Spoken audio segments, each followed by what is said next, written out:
A ver. ¿Qué pasa? Muy bien, chicos, entonces vamos a hacer la clase de enfermedades transmitidas por vectores. ¿Qué cosa es un vector?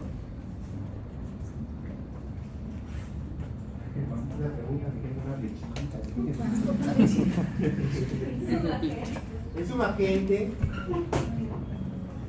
¿ya?, que transmite un agente infeccioso de un huésped que lo porta hacia un huésped susceptible.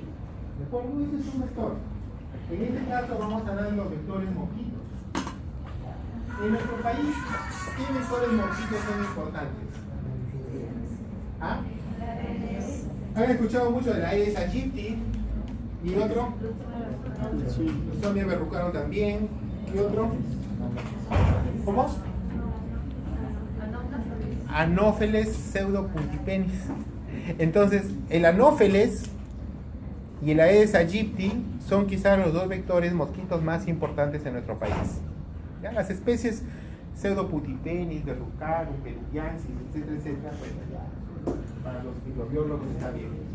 Pero ustedes acuérdense de la Aedes aegypti y el Anopheles. ¿Qué transmite el Anopheles? El plasmodio, diferentes tipos de plasmodio, y eso nos da una enfermedad que se llama malaria. Y el Aedes aegypti, ¿qué transmite? No solo dengue, ¿qué más? Chikungunya, ¿qué más? Zika, ¿qué más? Fiebre amarilla. Esas 4 enfermedades que nuestro país tiene, fiebre amarilla, dengue, Zika y chikungunya, son transmitidas por el mismo vector, Aedes aegypti. ¿Dónde hay Aedes aegypti en nuestro país? En todo el Perú. No he traído el mapa para decirles simplemente así, hay en todo el Perú. Hay en Lima, Aedes aegypti tenemos en Lima, en todas partes, en casa de repente. Hay en todo el Perú. Por ahí algunos sitios que si no figuran en el mapa es porque no han hecho bien el estudio. Porque ahí debe estar el mundo. Es un mosquito muy desactivo, o sea, está donde está el hombre, está ahí. Y bueno, lo que dicen los estudios es que anteriormente, o sea, cuando se empezaron a hacer los estudios de malaria, por ejemplo, en los años 70, a buscarlos en la Anopheles principalmente, Aedes aegypti no había en todo el Perú. Los trabajos que se hacían en Lima no encontraban Aedes aegypti. ¿Ya? Lo cierto es que la migración y el movimiento de personas con el terrorismo, con la ley de los 80 y todo, ha hecho que la gente mueva mucho de sierra, selva, pantalla, a la costa. Y con ello ha traído también la costa. Y tenemos un mosquito a este tipo de goma. Y hemos tenido en el 2005, me parece, una epidemia propia, o sea, local, de dengue en Lima. Hasta ahora, los casos que tenemos ahora de dengue en Lima, porque hemos tenido 2 casos en Almenara, vienen de Piura, o sea, son importados del departamento. Piura o Tumbes, ahí llegan, hacen enfermedad, vienen en el periodo asintomático o periodo de incubación, llegan a Lima, están sanos unos días y plum, aparece la fiebre. Los síntomas, ¿no? Y así hemos descubierto 2 casos de 2 niñas hermanitas de Piura, el mes pasado. Y hemos tenido hospitalizadas porque eran dengue con signo de alarma. Esas niñitas que vinieron de Piura, o cuántas otras vienen de Piura por el primer dengue, el virus está circulando en su sangre los primeros días, incluso antes que empiece la fiebre. Y los primeros días de fiebre, el virus está en su sangre. Y si van a vivir a Comas o donde quiera, que hay un mosquito de Aedes aegypti y ese mosquito los pica a estas hermanitas, está tomando el virus de dengue. Y si se va a otras personas, empieza a donar. Entonces estamos a cualquier momento en un alto riesgo de en cualquier momento tener una experiencia propia de Lima, dada la gran cantidad de casos que tenemos ahora.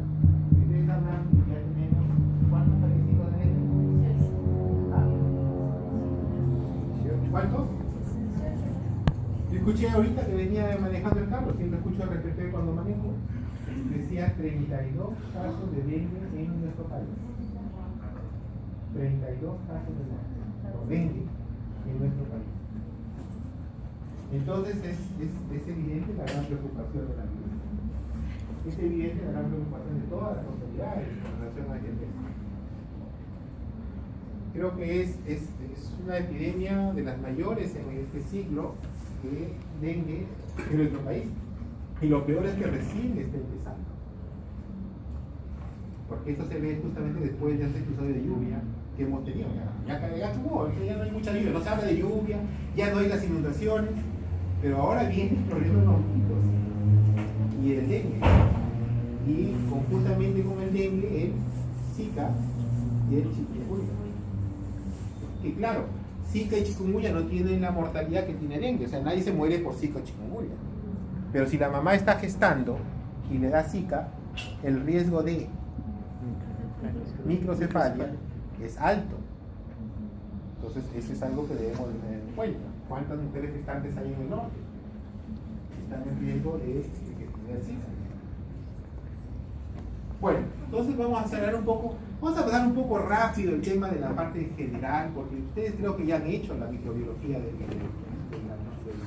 del Plasmodium, etcétera, para enfocarnos un poco más en lo que corresponde a pediatría. Recordarles que son 4 especies de Plasmodium, ¿no? En nuestro país principalmente son 2, Vivax y Falciparum. De esos 2, ¿cuál es el más agresivo? Falciparum. ¿Y por qué es el más agresivo el Falciparum? ¿Por qué? ¿Te has preguntado por qué? Todo tiene que ver con la fisiopatología, o sea, de cómo actúan estos gérmenes, estos parásitos. Y el Falciparum es más agresivo, ¿por qué? Porque va a alterar a nivel del endotelio, favoreciendo la citoadherencia. O sea, hace que las células se peguen unas a otras y genere trombos, y en los capilares pequeños generen obstrucciones a los capilares. Y si los capilares pequeños se obstruyen, el órgano que igual se nutre de ese capilar se va a ver infartado. ¿Ok? Entonces la citoadherencia es una de las principales causas de patogenicidad de Plasmodium falciparum. Este es un parásito que no le importa colonizar al glóbulo rojo los números que fueran. El Vivax generalmente uno se mete en su glóbulo rojo, ¿no? Uno para cada glóbulo rojo. El Falciparum, ¿no? Él se mete a 3, a 4. Así de promiscuo es. No le importa. Entonces, cuando se ve una lámina y ustedes van a ver 2, 3 parásitos dentro de un glóbulo rojo, es un Falciparum. Y es un pronóstico malo, ¿no? A diferencia del Vivax. El vector, el Anopheles, ahí está el vector, bien bonito. Las características ambientales que requiere el vector del Anopheles, en cambio, se desarrolla entre 1500 y 2700 metros de altura. Es decir, Anopheles en la costa no va a haber, porque no es su ambiente el Anopheles. O sea, tener malaria autóctona en Lima, no hay Anopheles. ¿Ya? A partir de los 1000 metros, 1500, etc. Pero por encima de 2000 tampoco. O sea, cuando está a 3000 metros, en Cusco, 3000 metros, Cusco está 3600, creo, ¿no? Uy, sí, ahí la zorrocha. En Cusco, tampoco hay Anopheles, tampoco va a haber malaria en Cusco. ¿Ya?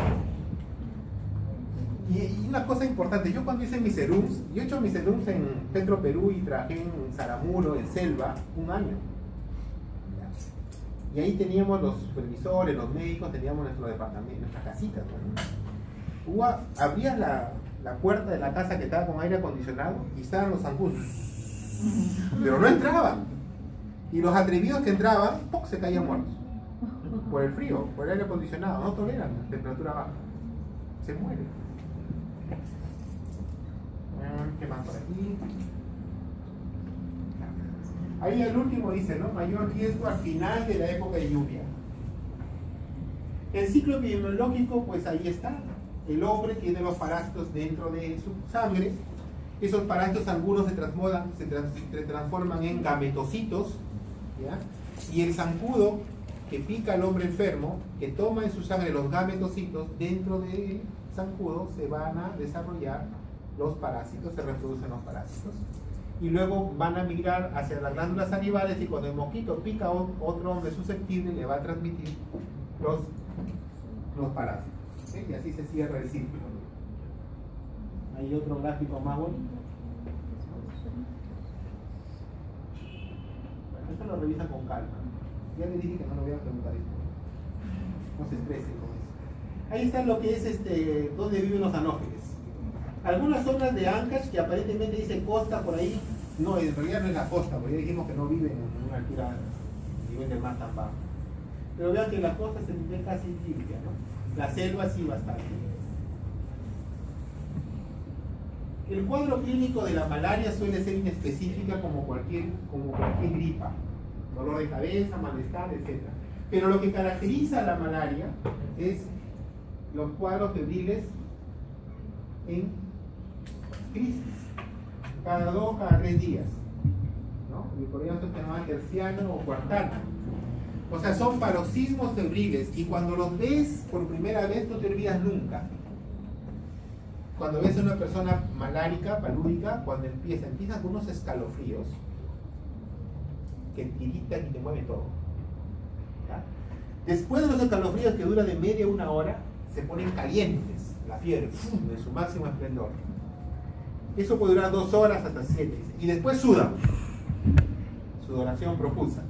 Esta es la característica de los paroxismos febriles de la malaria. Que se puede ver en otras enfermedades. Influenza también te puede dar escalofríos, te puede dar fiebre, sudoración después. Pero lo característico es aquí, de malaria. Después viene la fase apirética, no hay fiebre, que puede durar varias horas, días, dependiendo de la especie, ¿no? Terciana o cuartana. ¿En qué momento se produce este cuadro de crisis paroxísticas? Ustedes conocen cómo es el ciclo, ¿no es cierto? O sea, el parásito está en las glándulas salivales, se inyecta, va a la piel, va hacia los sinusoides y por ahí los macrófagos lo llevan ¿hacia dónde? Hacia el hígado. Y su primera replicación de este parásito es a nivel de los hepatocitos. Hasta ahí el paciente está chévere, no pasa nada, no hay nada. Pero cuando revientan los hepatocitos y van hacia el torrente sanguíneo, esa cantidad de parásitos en sangre circulante, lo que se llamaría parasitemia, que vienen pues, ¡boom!, se revientan varios juntos. Eso genera la crisis palúdica. Los parásitos en sangre no se quedan mucho tiempo en sangre. Necesitan meterse dentro de un glóbulo rojo para seguir su ciclo de replicación. Entonces buscan glóbulos rojos que los encuentran ahí al ladito, se meten. Cuando es vivas, uno en cada glóbulo rojo. Cuando es falciparum, dijimos que ahí se meten por todos lados, porque también son mayor número de replicación. Se meten glóbulos rojos, ya, no hay en sangre, y la fiebre pasó. Y están sin fiebre. Hasta que la replicación en glóbulo rojo hace que se reviente el glóbulo rojo nuevamente y salgan otra vez grandes cantidades de parásitos. Y otra vez el ataque palúdico. Y poco a poco, hasta que el sistema inmunológico pues vaya reconociendo al bicho vaya haciendo sus estrategias para poder limpiarlo de sangre. Entonces, todo cuadro febril en un niño que viene de zona endémica, hay que pensar en malaria, mientras se demuestra lo contrario. Ahora le tenemos que agregar otra cosa. Todo cuadro febril de niño que venga en zona endémica. Zona endémica en nuestro país llamamos la selva, llamamos Piura, llamamos Tumbes. A esto que lo escribí hace mucho tiempo, ya lo tengo que arreglar, ¿no? Ya no le puedo poner solo esto, no tengo que agregarle. Es malaria o dengue. Tengo que arreglarlo, ¿no? Los videos. Es malaria o dengue, porque hay que pensar en dengue. ¿Y por qué tengo que pensar en dengue? Porque por malaria no se me va a morir. Por dengue se me mueren horas. Entonces, pensar que sea dengue, mientras no se demuestre lo contrario. A ver, vamos a hacer un stop. Ay, sí, no sé, para contarles una historia. Cuando terminé medicina, muy emocionado, me fui a hacer mis serums terminé mis serums. Y me contratan en un centro de salud, en un distrito de Piura, que se llamaba, acuerdo. Ayabaca es la provincia y hay un distrito abajito, Lomas, las Lomas, para ser el médico de esa posta. Entonces yo de médico me voy el primer día, ya médico, pues, ¿no? El primer día, mis pacientes para mí solito, porque no había otro médico, yo era el único médico allí. Llego y veo una cola de pacientes en el centro de salud, era un centro de salud, una cola de pacientes. Digo, se han enterado que llegaron. Entonces, emocionado, entro al consultorio y no había nada en el consultorio. La puerta ya abierta, no había ni un paciente. Eran 8 en punto, yo siempre trato de ser puntual. Me siento en el consultorio, me pongo a revisar qué por aquí, qué por allá, haciendo horas, ¿no? Haciendo horas. Buscando dónde están las cosas. 8:30 y no había pacientes. 8:45 yo me estaba preocupado. Dije, ¿a dónde ven esos pacientes? ¿A qué han venido? Si no han sido a verme a mí. Ya estaba con mi autoestima un poco disminuida. Cuando en eso aparece el técnico con su pila de historia. ¡Pah! Acá está. Y ¡bum! La cola afuera. Y digo, ¿qué pasó? Pase el paciente primero, ¿no? Hablo la historia. Señor, ¿por qué viene? Vengo que tengo fiebre, tal. En la historia estaba la examen de gota gruesa. O sea, los pacientes venían y iban a triaje. Todo el que tenía fiebre lo mandaban a hacer gota gruesa. Con gota gruesa pasaba conmigo. Entonces ya venía con esos Plasmodium vivas, Plasmodium falciparum. Creo que vi como 15 malarias ese día. ¿Ya? Es que son endémicas. Claro, había algunos que venían que era negativo, pues, ¿no? Y tenían tos, dolor de garganta y todo. Y, ¿por qué le han hecho gota gruesa si solo tiene tos y dolor de garganta? Porque decían que tenía fiebre. Y el protocolo ahí dice, son endémicas, háganle tos y gota gruesa. ¿Ok? Esa fue mi experiencia, uno de los primeros contactos con él. Y bueno, ahí venía el tema del tratamiento, pues hay que darle tratamiento. Y créanme que el tratamiento de la malaria no es fácil. Hay una serie de medicamentos, etcétera, etcétera. Créanme que se lo voy a poner acá, lo van a ver, pero como historia, como referencia, porque a lo mejor cuando ustedes vayan el otro año, en 2 años, al centro de salud, el ministerio les proporciona la norma técnica de manejo de malaria, que cambia constantemente por el tema de la resistencia. Y no solamente por el tema, sino por la disponibilidad de medicamentos. Entonces, lo que tiene el ministerio es lo que se le va a dar al paciente. Entonces, ahí lo revisarán con calma y darán el tratamiento que corresponde. ¿Okay? Tampoco le voy a preguntar tratamiento, no se estresen.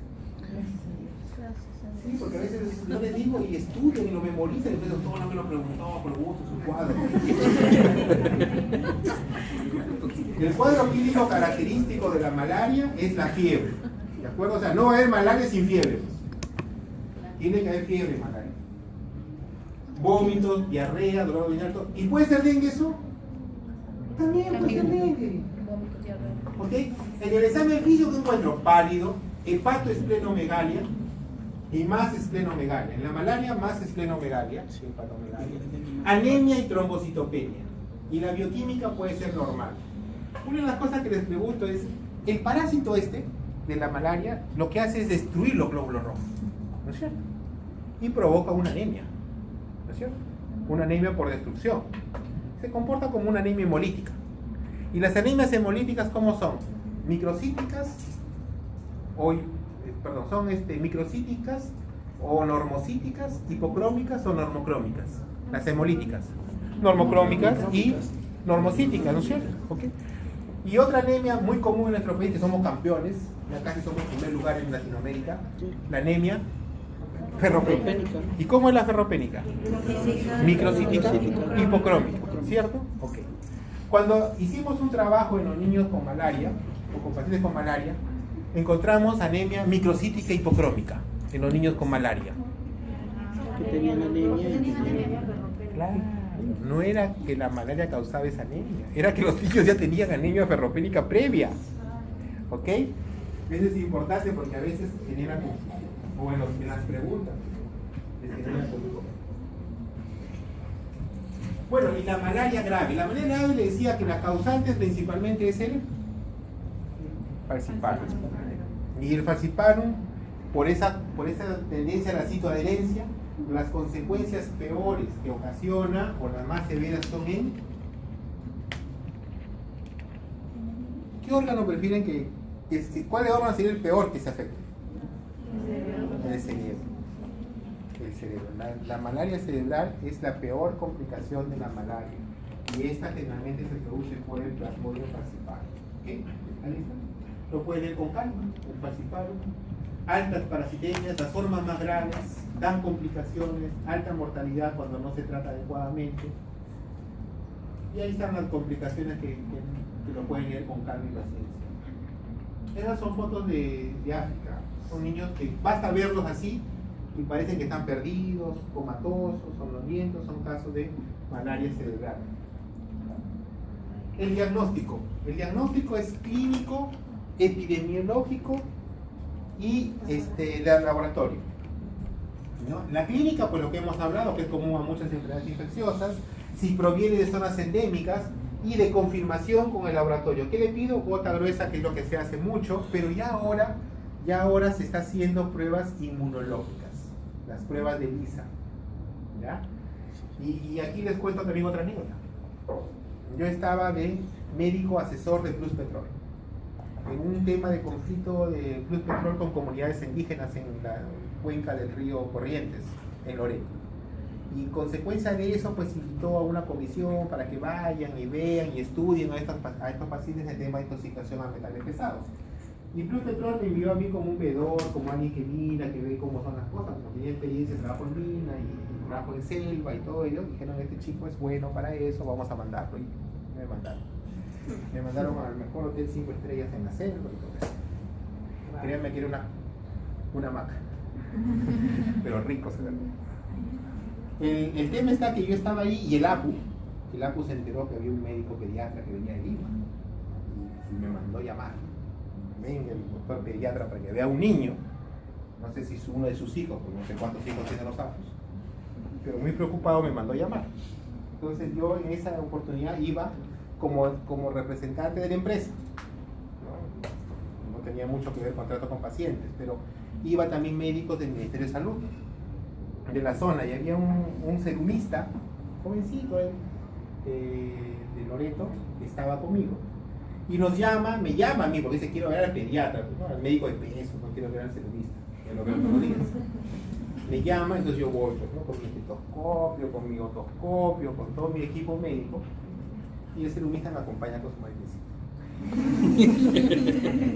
Entonces llegamos pues a la casita. Entonces las casitas en la selva son así palitos con madera encima y un techo de paja, y entramos y estaba pues un niño ahí, un niño de 4 años creo, que está pues con fiebre, ¿no? Yo empiezo con la mamá, con mi traductor también, ¿no?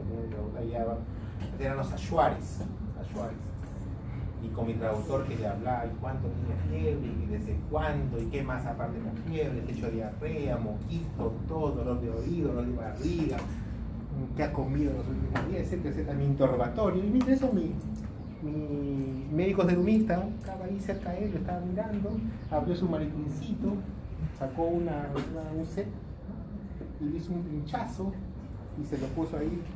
Cuando yo iba pues a examinarlo, el endoscopio con microscopio ahí, no, vivas.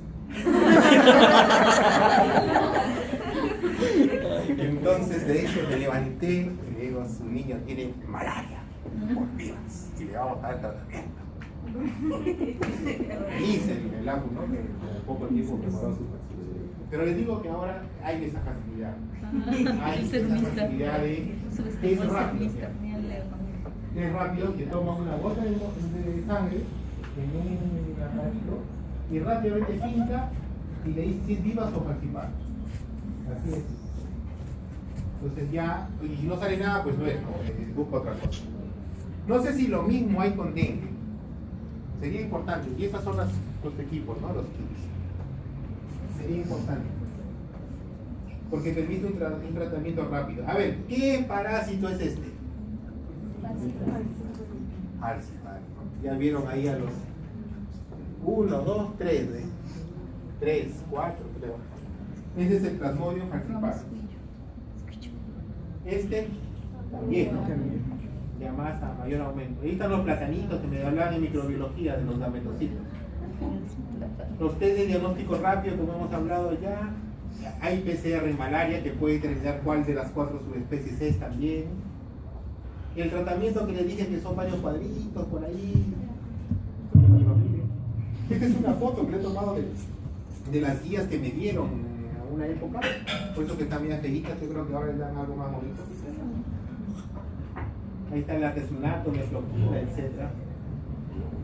Y la malaria grave, básicamente para decirles que aquí lo que se trata es, la malaria grave como la malaria cerebral, por ejemplo, el tratamiento es endovenoso y hospitalizado, hasta que el paciente se recupere, tolere la vía oral y pase a vía oral. Una de las bases y fundamentos iniciales del tratamiento de la malaria, ¿qué droga fue? ¿Ah? La quinina. El principio activo es la quinina, del cual salió la cloroquina, que fue la primera droga que hemos manejado acá en este. Ya hay mucha resistencia a la cloroquina, pero la quinina, y ahí viene el árbol de la quina, que está en nuestro escudo nacional. ¿Alguien ha visto el árbol de la quina? ¿Ah? En vivo. Hay un lugar que hay árbol. Y bueno, ¿cómo prevenir la malaria? ¿Cómo evitar la malaria? El tema con las vacunas en malaria ha sido muy infructuosa. ¿Por qué? Porque este parásito tiene muchos antígenos. No hay un antígeno característico propio del cual hacer una vacuna. Entonces las vacunas en malaria han sido muy infructuosas. Hay desarrollo de vacunas, pero la protección ha llegado al 30%, 40%, mejor placebo. Entonces no ha ayudado mucho la vacuna. Y lo que se propugna es la protección del mosquito, que no les pique el mosquito. Si no les pique el mosquito, no tienen malaria. Entonces, uno de los grandes avances en esto ha sido los mosquiteros. ¿Ya? Entonces, cuando se empezó a trabajar con mosquiteros, las organizaciones esta de salud, las ONGs, ¿no? Empezaron a regalar mosquiteros. ¿Y a quién le ponían el mosquitero? A los niños, ¿no es cierto? Entonces los mosquitos iban, no podían entrar, había un mosquitero ahí. La presa estaba apetecible, pero no podían entrar. ¿Y a quién iban entonces? Atacaban. Entonces la malaria empezó a tener más incidencia en los que no usaban mosquiteros. ¿Quiénes eran? Los jóvenes, los adultos. Entonces a alguien se le prendió el foquito y dijo, caray, entonces hagamos unos mosquiteros impregnados con insecticida. Esa sí fue la mejor solución, porque el mosquito venía, se caía muerto, o sea, ya no picaba a nadie más.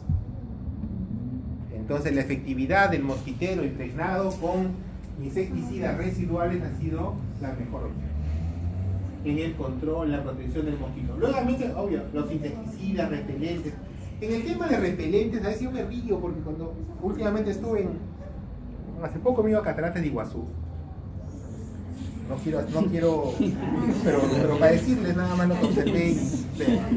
Estábamos entrando al Parque de las Aves, ¿no? Y hay un kiosquito ahí al lado. Y decía repelentes, ¿no? Y todo el mundo decía, oye, repelentes.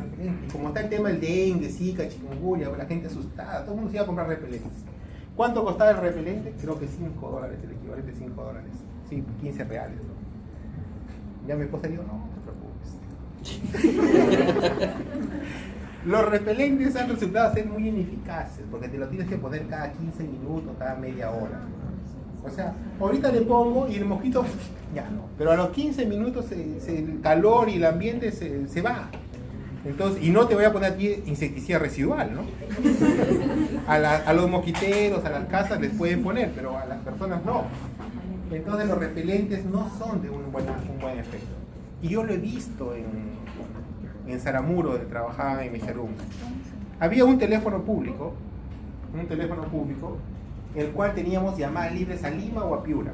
Y los trabajadores en este campamento eran de Piura y algunos funcionarios de Lima. Y la llamada era gratis. Bueno, en mi centro de salud tenía mi teléfono que tenía salida a Lima o a Piura. O sea, yo feliz allí, no salía de mi centro de salud, de mi escritorio. Pero de la ventanita mirábamos. Entonces los trabajadores hacían cola para hablar con su familia, porque era gratis, llamada gratuita. Y se ponían repelentes, porque había, pues, yo veía que estaban ahí, esperando. Pues, ¿no? Y ahí había algo que yo llamé el baile del mosquito. Porque llegaban y estaban así, Al rato está.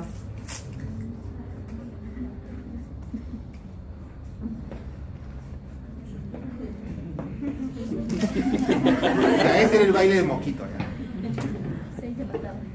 El mosquito, ¿verdad? Se hace rápida resistencia a los repelentes. Una de las cosas que me di cuenta que funcionaba mejor que el repelente es el bloqueador solar, el protector solar. Entonces a mi esposa le dije, ponte el protector solar. Y de verdad que es exacto. El protector solar va bien. Y dura más. Sí, pues dura primero 4 o 5. La vacuna contra la malaria ya hablamos. Dengue. Ahora sí, los pocos minutos que me quedan, dengue. Ay, Dios mío. Ya. Entonces, el dengue ha cobrado mucha importancia en nuestro país porque hoy día se ha vuelto una epidemia. Y quien no sabe dengue en el norte está frito. Y ustedes como alumnos de Ricardo Palma, bueno, vean al dengue. Es más, está como una guía, creo, ¿no? Entonces, como está como una guía, yo sé que lo van a repasar muy bien en su guía. Y hablemos de algunas cosas puntuales. Hay 4 serotipos de dengue y surgió un quinto serotipo. Ahí está, ¿no? Dengue 1, 2, 3, 4 y por ahí hablaban de un quinto. Ese quinto al final ya creo que lo están pasando como uno de subtipo 2, creo. O sea, igual se está quedando con 4. Pero se habló de un quinto y se habla de un quinto todavía. En nuestro país, los 4 serotipos circulan. Yo me acuerdo cuando estudiaba medicina había el 1, apareció el 1, el 2. Y una de las cosas que se decía es que la segunda vez que te da dengue es peor. O sea, si te da dengue una vez, es fuerte, pero la segunda vez que te da, es peor. Y eso es lo que decían los estudios, o sea, había evidencia sobre eso. El tema está que unos han dicho que no es que sea segundo, sino que el serotipo que te dio por segunda vez es más agresivo, una. Otra que el primero puede ser peor también, o sea, no necesariamente tiene que ser la segunda, puede ser la primera o puede ser la tercera vez que te dé dengue. ¿Ya? El periodo de incubación en promedio es 7 días. Es decir, si un paciente viene de Piura, ¿para qué sirve eso, el periodo de incubación 7 días? Si un paciente viene de Piura, está en Lima un mes y hace fiebre, yo no le voy a decir, mira, ¿sabe qué? Puede ser dengue, ¿no? De repente el paciente me lo cree y dice, este doctor Tromble, ¿no? Pero si ya pasó un mes de que vino, ¿qué dengue va a ser ese? En cambio, si en la primera semana llega y hace fiebre, en la primera semana, sí, ahí sí puede ser dengue. ¿Ya? Porque el periodo de incubación es en promedio 7 días. Doctor, y si es 10 días, yo no diría ni sí ni no. En medicina no hay nada absoluto. No se quemen así. Puede ser. 10 días, puede ser. Bueno, entonces, en epidemiología o en salud pública lo que tratan de hacer es, para facilitar el trabajo de los médicos que trabajan en zonas endémicas, de dar la definición del caso. Caso probable de dengue sin signo de alarma. Persona con fiebre de hasta 7 días. Porque el dengue, la fiebre no dura más de 7 días. Si tiene fiebre más de 7 días una persona, no es dengue. Puede ser fiebre tifoidea, brucelosis, malaria, otra enfermedad, pero no dengue. Porque la dengue no dura más de 7 días. Presente en los últimos 14 días en el área de transmisión. O sea, acá le dan hasta 14 días, digamos, como tiempo límite para pensar en dengue si ha venido de zona endémica. Y por lo menos 2 de esos criterios. ¿Qué criterios? Dolor articular, mialgia, cefalea, dolor ocular, dolor lumbar y rash. 2 de esos, más fiebre, que ven de zona endémica, ya piensen en dengue. Y repórtenlo, porque es de reporte. Cuando hablamos que tenga signo de alarma, que tenga dolor abdominal, vómitos, eso fue lo que tuvieron las chiquitas que ingresaron a la almenara, una de ellas por lo menos, y la otra tuvo sangrado. ¿Ya? Dolor torácico, derrames, o sea, líquido pleural, ascitis, hipotermia, oliguria, astenia, estado mental alterado, hepatomegalia, ictericia, alteración del hematocrito, incremento, hipoproteinemia. ¿Por qué nos preocupa el hematocrito? En el dengue. En el dengue, una de las cosas que ustedes van a ver es el hematocrito, como tiroideo hematocrito. ¿Por qué? Porque el dengue, una de la fisiopatología del dengue es una alteración a nivel del endotelio vascular. El endotelio vascular se altera y genera una alteración de los líquidos hacia el extracelular. ¿Entiende? Entonces, el plasma que está en el intravascular, el plasma se va hacia el extravascular y genera una hemoconcentración. Más hemoconcentración habrá mientras más trastorno de la permeabilidad exista. Y si hay más hemoconcentración, más severa es la enfermedad. ¿Ya?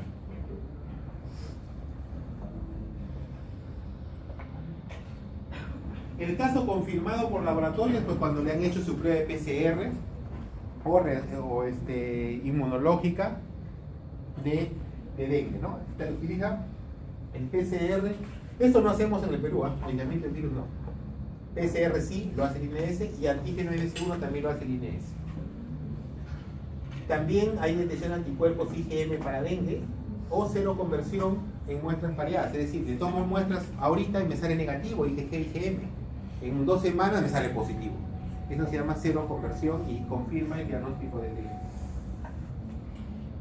Y el caso confirmado por nexo epidemiológico es cuando tienes un niño. Bueno, estamos en Piura. En Piura hay muchos casos de dengue, se están muriendo por dengue. Viene una paciente con fiebre, dolor articular, rash, mialgias. Eso es dengue. Por nexo epidemiológico ya lo puedo tratar como dengue. No tengo que confirmarlo con un examen de laboratorio.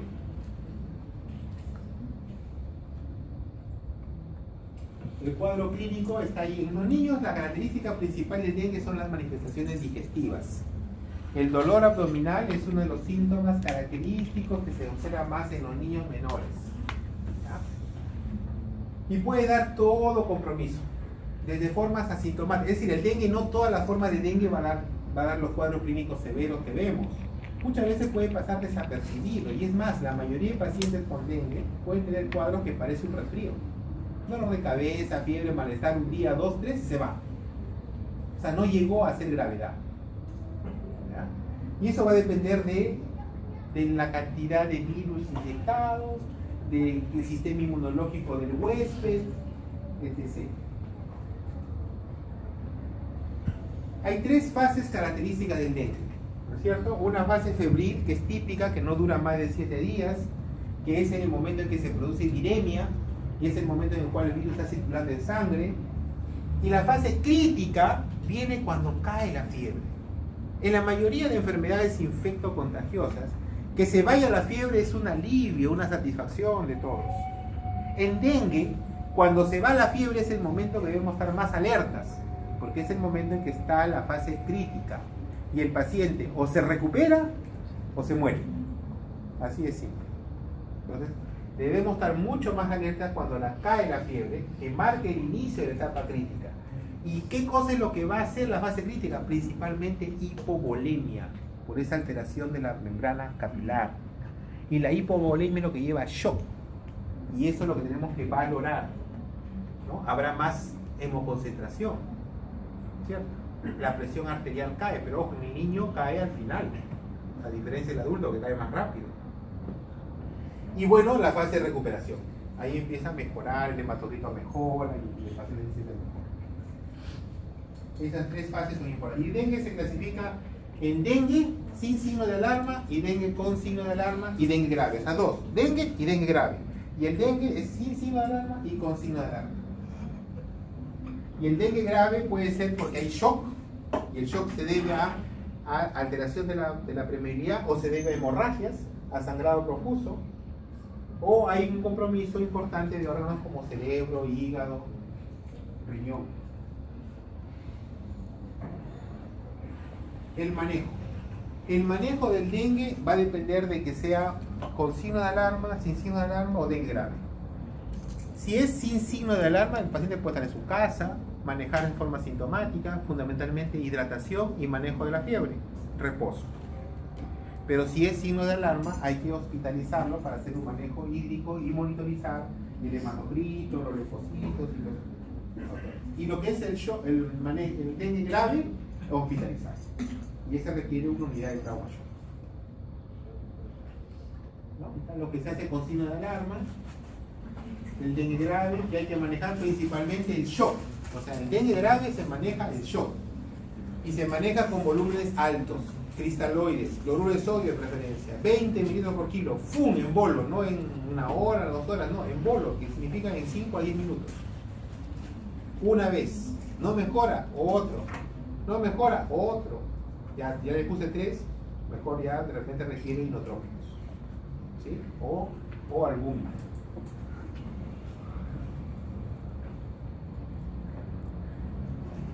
Ok, vayamos a la chikungunya.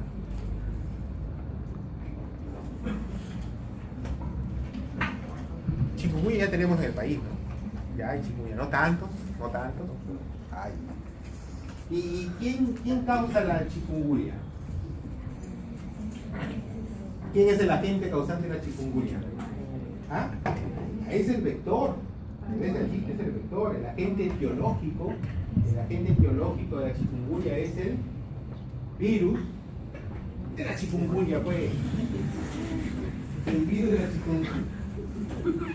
Que también es un arbovirus, igual que el dengue, que el virus del dengue, igual que el virus del Zika. ¿Verdad? Entonces, esta enfermedad que inicialmente se reportó en el África, ¿no? ¿Y qué significa chikungunya? ¿Saben qué significa chikungunya? Es tomado de un dialecto de un local africano, de una comunidad africana donde se describió la chikungunya por primera vez. Y su traducción de esa palabra africana, dialecto africano, es el que camina encorvado. Más o menos así, ¿no? Es la traducción. ¿Y por qué? Porque la característica de esta enfermedad es una característica que da unos dolores osteomusculares intensos. El dengue da dolor osteomuscular. La influenza, la gripe también da dolores osteomusculares. Pero la chikungunya, el dolor osteomuscular es severo. El paciente se puede poner así, encorvado, con las manos y los brazos juntos y camina a las justas. Entonces, el que camina encorvado es lo que dio nombre a la chikungunya, a este virus.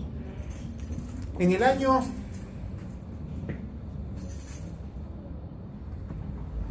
2015, 2014 creo. Estuve presente en el Congreso Latinoamericano de Infectología Pediátrica en Punta Cana.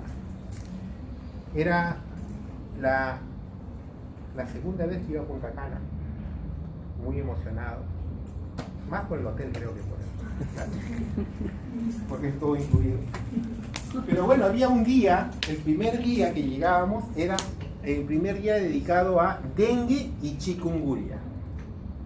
No dije, yo tengo que ir a esas clases, no las puedo perder. Dengue y chikungunya por profesores de Centroamérica y el Caribe, que son expertos en eso.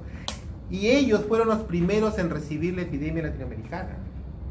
Ellos tenían dengue ya históricamente mucho tiempo, dengue, pero nadie veía chikungunya hasta el año anterior, donde se presentaron los primeros casos en Panamá, que fue a Puerto Rico, que fue a República Dominicana, Jamaica y toda una epidemia en Centroamérica, y después ha llegado hasta nosotros, ¿no? Pasando por Venezuela, por Venezuela, Colombia, Ecuador, y demoró en que entre chikungunya a Perú. En realidad, chikungunya hemos tenido recién hace poco que empezaba chikungunya en Perú. Se creía que en Perú estaban un poco inmunes a la chikungunya porque el virus no entraba al subtrópico, ¿no? O sea, esta zona de Perú, pero por temas de corriente del Niño, zonas ambientales, etcétera. Pero sí, hay casos de chikungunya ahora. Entonces, estos expertos me sorprendió porque fui a una de las reuniones, pues en la tarde, yo feliz, entro en un auditorio, pues creo que por lo menos 2.000 personas, enorme, es el centro de convenciones de Barcelona, en Punta Cana. 2.000, estaba lleno. Entonces yo llegué, me senté un poquito atrás, muy tímido, y ahí el profesor de medicina tropical de Centroamérica hablaba de chikungunya, y el presidente de la comisión del Comité Científico Latinoamericano de Infectología de Punta Cana dijo, pues chicos, a ver, la mayoría allí eran de Punta Cana, eran de República Dominicana, y algunos que éramos de Sudamérica, otros países. Y dijo, levanten la mano, ¿quiénes de ustedes, que son profesionales médicos, la mayoría de médicos, algunas enfermeras, han tenido chikungunya?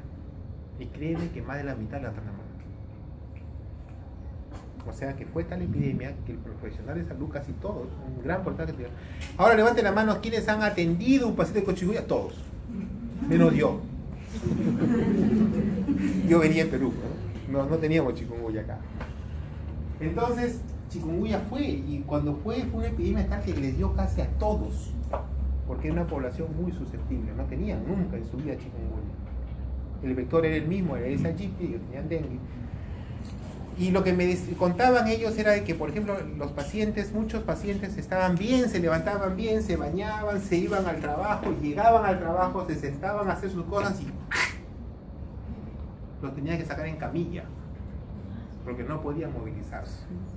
O sea, el dolor osteomuscular es lo que llama la atención a esta enfermedad. Puede tener fiebre, rash también hay con esta enfermedad, etc. Pero lo que caracteriza es el dolor osteomuscular, que los encorva, que los deja así quietos.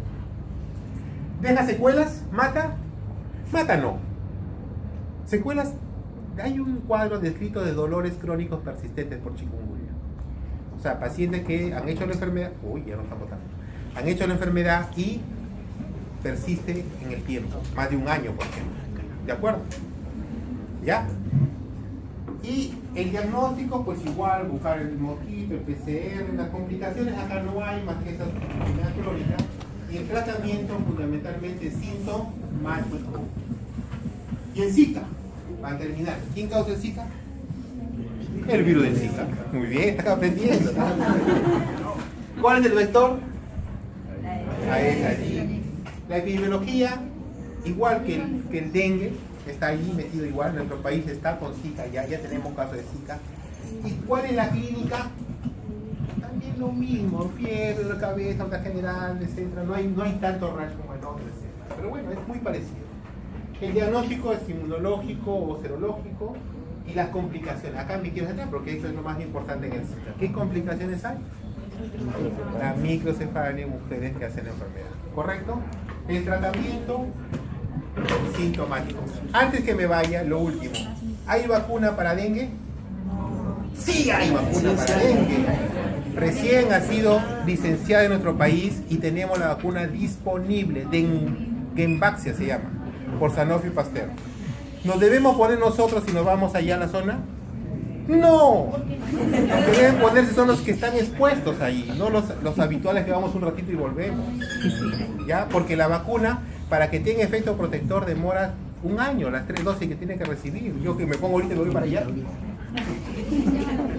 ¿De acuerdo? Pero sí tenemos vacuna, es una buena vacuna, es carita y está disponible para protección. ¿Alguna pregunta, chicos? Bueno, gracias por su paciencia.